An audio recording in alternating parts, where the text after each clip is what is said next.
Good evening. I'm Representative Bobby Schilling from the 17th Congressional District of Illinois.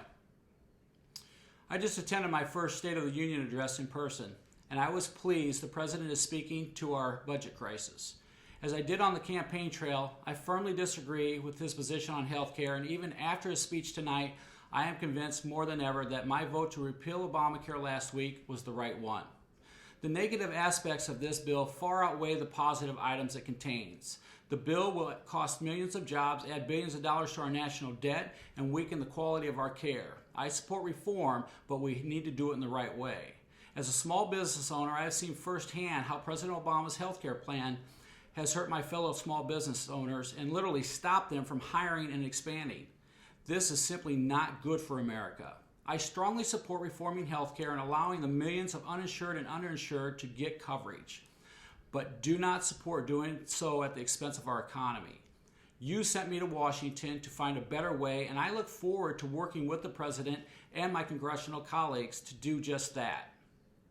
I was impressed by President Obama's offer to share ideas about how to improve the health care law, and I'd like to take him up on that offer.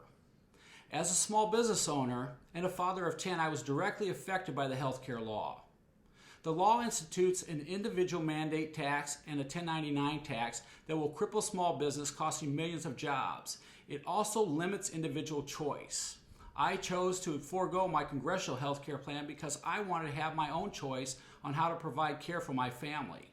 I learned that my preferred method of health care may not even be allowed once the final regulations are released. We all agree that health care reform is necessary, but this bill went about it the wrong way. Mr. President, I accept your invitation to meet and discuss how health care can be made better for all Americans. Just like you, I came into government looking to effect change, and I think we can work together to create solutions that work for all Americans. I agree with what Senator Obama said back in 2006 when he opposed raising the debt ceiling. 5 years later, several trillion dollars later, though President Obama's actions have not supported his words. The people elected us to do a job, and we're going to do it. It's time for government to live within its means.